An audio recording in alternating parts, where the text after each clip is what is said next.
Hello friends, आइए biology के कुछ इंपॉर्टेंट क्वेश्चन करते हैं। फर्स्ट क्वेश्चन है, मानव में पुरुष और महिला युग्मकों के फ्यूजन को क्या कहा जाता है? फर्टिलाइजेशन कहा जाता है। फर्टिलाइजेशन कहा जाता है। फर्टिलाइजेशन के बाद बनने वाली पहली डायपोलेट सेल कौन सी है? जाइगोट है। जाइगोट है। जाइगोट में क्रोमोसोम की संख्या कितनी होती है? जाइगोट में क्रोमोसोम की संख्या कितनी होती है? 46 होती है। 46 होती है। मानव स्पर्म में हैप्लॉइड क्रोमोसोम कितने होते हैं? मानव स्पर्म में हैप्लॉइड क्रोमोसोम्स कितने होते हैं? 23 होते हैं। 23 होते हैं। मानव ओवम में सेक्स क्रोमोसोम कौन सा होता है? मानव ओवम में सेक्स क्रोमोसोम कौन सा होता है?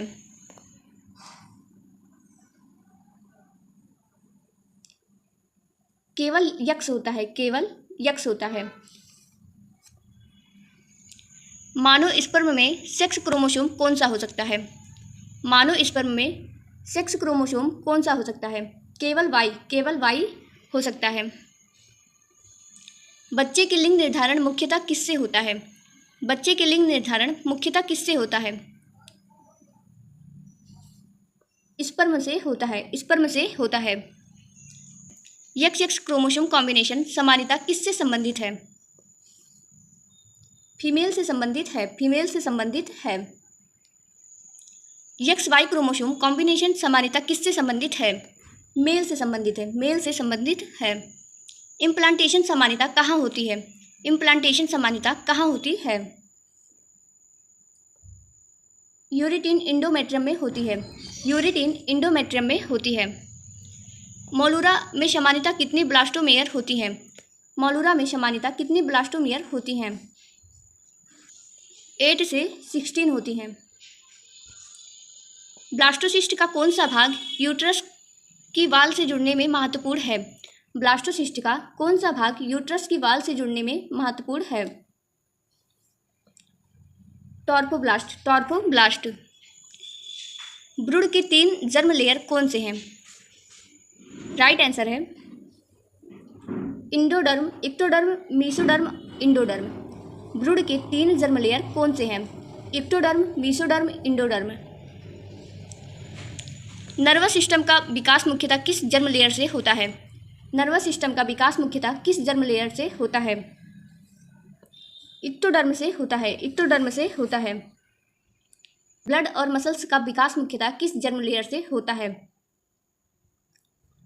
मीसोडर्म से होता है। मीसोडर्म से होता है। नेक्स्ट क्वेश्चन है, डाइजेस्टिव ट्रैक्ट की एपिथेलियल लीनिंग मुख्यतः किस जर्म लेयर से बनती है?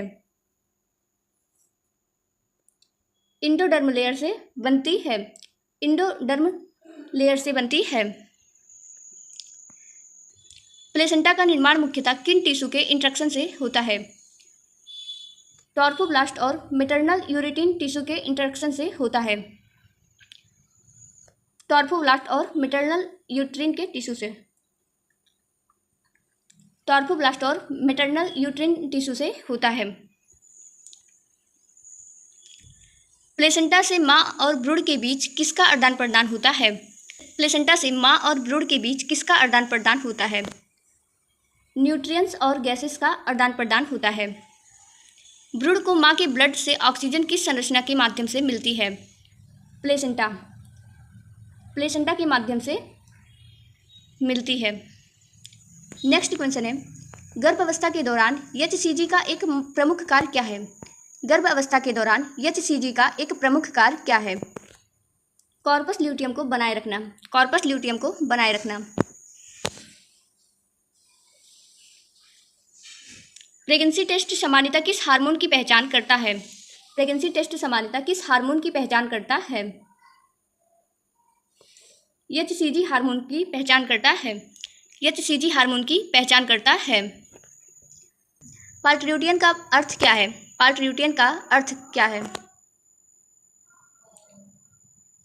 Child birth. चाइल्ड बर्थ है। पार्टल्यूटियन का अर्थ क्या है? चाइल्ड बर्थ है। प्रसव के दौरान यूट्रस की कॉन्ट्रैक्शन को बढ़ाने वाला प्रमुख हार्मोन कौन सा है? प्रसव के दौरान यूट्रस की कॉन्ट्रैक्शन को बढ़ाने वाला प्रमुख हार्मोन कौन सा है? ऑक्सीटोसिन है। ऑक्सीटोसिन है। ऑक्सीटोसिन मुख्यतः कहाँ से रिलीज होता है?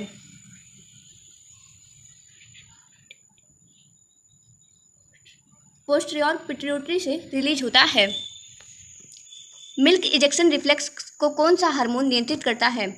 मिल्क इजेक्शन रिफ्लेक्स को कौन सा हार्मोन नियंत्रित करता है? ऑक्सीटोसिन हार्मोन नियंत्रित करता है। प्रोलैक्टिन का प्रमुख कार्य क्या है?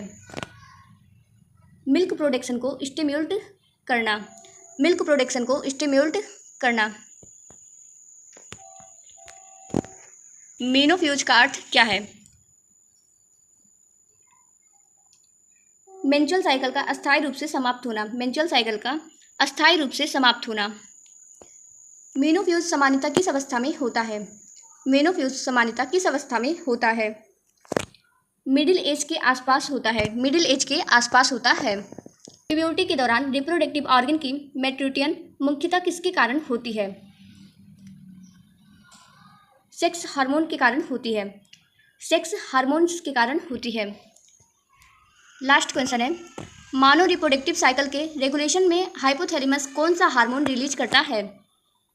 मानव रिप्रोडक्टिव साइकिल के रेगुलेशन में हाइपोथैलेमस कौन सा हार्मोन रिलीज करता है? GnRH हार्मोन रिलीज करता है। GnRH हार्मोन रिलीज करता है। Thanks for watching. ऐसी वीडियो के लिए चैनल को सब्सक्राइब करें। वीडियो कैसा लगा कमेंट में ज़रूर बताएं। वीडियो अच्छा लगा हो तो वीडियो को लाइक और शेयर भी करें। Thank you.